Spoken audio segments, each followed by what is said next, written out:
Good morning student हम lesson number 7 जन आंदोलनों का उदय पढ़ रहे थे। आज हम नेक्स्ट उसका टॉपिक सरदार सरोवर परियोजना के बारे में पढ़ेंगे। इससे पहले मैं आपको एक इन्फॉर्मेशन दे देता हूँ कि स्टूडेंट कभी भी आपके यूटी हो सकते हैं। आपकी 1-2 रोज़ यूटी की डेट शीट जारी कर दी जाएगी, तो आपको जो सिलेबस बताया गया है उसकी तैयारी करते रहें और अपना डेली रूटीन का काम जो है करते रहें। तो आज हम लेसन नंबर 7 जन आंदोलन का उदय जो पढ़ेंगे उसका टॉपिक सरदार सरोवर परियोजना।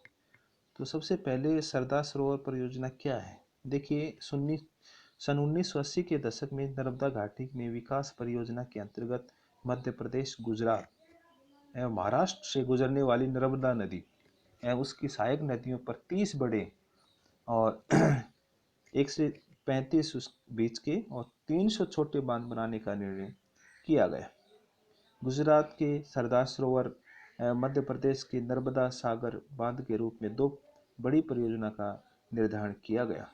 सरदार सरोवर परियोजना पूर्ण होने पर जो है लोगों को जो लाभ मिलने वाले थे, क्या क्या? गुजरात सहित 3 पड़ोसी राज्यों में पानी की समस्या हल हो सकती है। इससे बिजली उत्पादन बढ़ सकता था, खेतों को सिंचाई योग्य पानी मिलेगा जिससे फसल की गुणवत्ता बढ़ेगी। इससे बाढ़ और सूखे की समस्या से बचा जा सकेगा। नर्मदा बांध परियोजना के विरुद्ध नर्मदा बचाओ आंदोलन चलाया गया। पर्यावरण संरक्षण से संबंधित सबसे महत्वपूर्ण आंदोलन नर्मदा बचाओ आंदोलन को माना जाता है। इस आंदोलन को चलाने में मेधा पाटेकर, बाबा आमटे तथा सुंदरलाल बहुगुणा शामिल हैं। आंदोलन में के समर्थकों की मांग है कि बांध परियोजना से पूर्ण होने पर कई लाख जो लोग हैं बेघर हो जाएंगे, अतः सरकार इनके पुनर्वास की जो है पूर्ण व्यवस्था करे।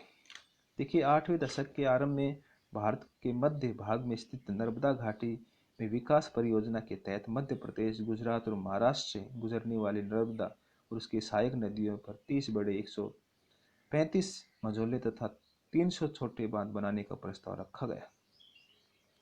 गुजरात के सरदार सरोवर और मध्य प्रदेश के नर्मदा सागर बांध के रूप में 2 सबसे बड़ी और बहुउद्देशीय परियोजना का निर्धारण किया गया। नर्मदा के बचाव में नर्मदा बचाओ आंदोलन चला। इस आंदोलन में बांधों के निर्माण का विरोध किया गया। नर्मदा बचाओ आंदोलन इन बांधों के निर्माण के साथ साथ देश में चल रही विकास परियोजना के औचित्य पर भी सवाल उठाता रहा। सरदार सरोवर परियोजना के अंतर्गत एक बहुउद्देशीय विशाल बांध बनाने का प्रस्ताव जो है, बांध समर्थकों का कहना है कि इसके निर्माण से गुजरात के एक बहुत बड़े हिस्से सहित 3 पड़ोसी राज्यों में पीने की पानी की, सिंचाई, बिजली उत्पादन की सुविधा मुहैया कराई जाएगी। और बांध का उपयोगिता इस बात से भी जोड़कर देखी जा रही है कि इससे बाढ़ और सूखे की आपदाओं पर अंकुश लगाया जा सकेगा। प्रस्तावित बांध के निर्माण से संबंधी राज्यों में के 245 गांव डूब के क्षेत्र में आ रहे थे। अतः प्रभावित गांव के करीब 2.5 लाख लोगों को पुनर्वास का मुद्दा सबसे पहले स्थानीय कार्यकर्ताओं ने उठाया। इन गतिविधियों को एक आंदोलन की शक्ल 1988 से 89 के दौरान मिली, जब कई स्थानीय स्वयंसेवी संगठनों ने खुद को नर्मदा बचाओ आंदोलन के रूप में गठित किया। अब देखिए, वाद विवाद और संघर्ष कैसे रहा, इसके विरुद्ध कैसे आंदोलन हुआ, कैसे संघर्ष किया गया। नर्मदा आंदोलन अपने गठन की शुरुआत से ही सरदार सरोवर परियोजना को विकास परियोजना के मुद्दे से जोड़कर देखता रहा। यह आंदोलन विकास और मॉडल उसके सार्वजनिक औचित्य पर सवाल उठाता रहा है।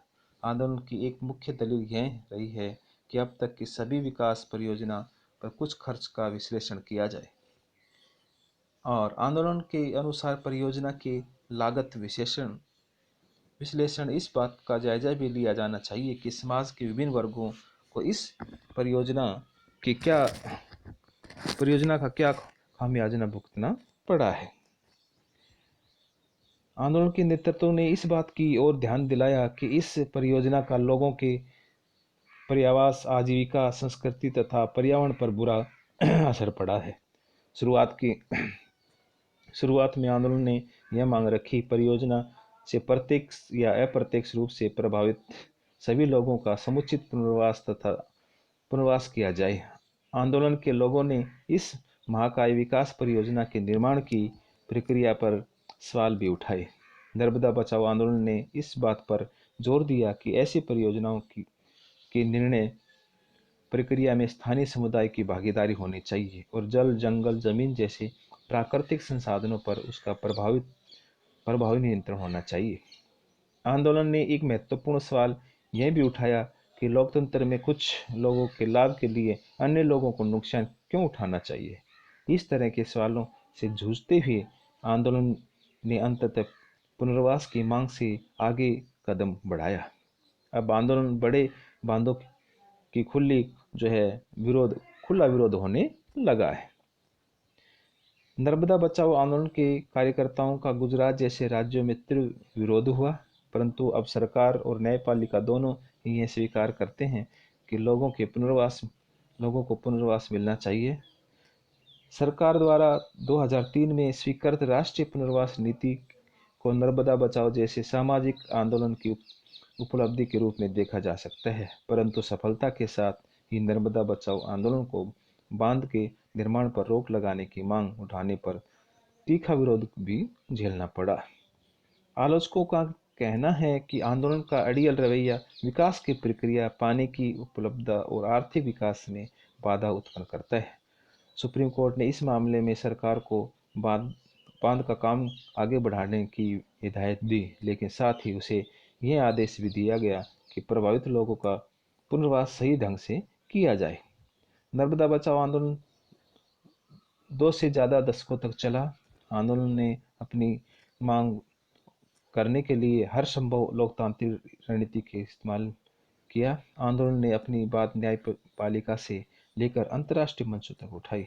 आंदोलन की समझ को जनता के सामने मुखर करने के लिए नेतृत्व ने सार्वजनिक रैली तथा सत्याग्रह जैसे तरीके का प्रयोग किया, परंतु विपक्षी दलों सहित मुख्य धारा की राजनीतिक पार्टियों के बीच आंदोलन को कोई खास जगह नहीं बना पाया। वास्तव में नर्मदा आंदोलन की विकास रेखा भारतीय राजनीति में सामाजिक आंदोलन और राजनीतिक दलों के बीच निरंतर बढ़ती दूरी को बयान करती है। उल्लेखनीय है कि 90वें दशक के अंत तक पहुंचते पहुंचते नर्मदा बचाओ आंदोलन से कई अन्य स्थानीय समूह और आंदोलन भी आ जुड़े। ये सभी आंदोलन अपने अपने क्षेत्रों के विकास की बृहत परियोजनाओं का विरोध करते थे। इस मुकाम तक आते आते नर्मदा बचाओ आंदोलन देश के विभिन्न हिस्सों में चले रहे समधर्म आंदोलन के गठबंधन का अंग बन गया। तो स्टूडेंट, आज हमने नर्मदा बचाओ आंदोलन के बारे में पढ़ा। कल हम जन आंदोलन के बारे में पढ़ेंगे। तो मैं आशा करता हूँ कि ध्यानपूर्वक इसको आप घर में पढ़ेंगे। Thank you.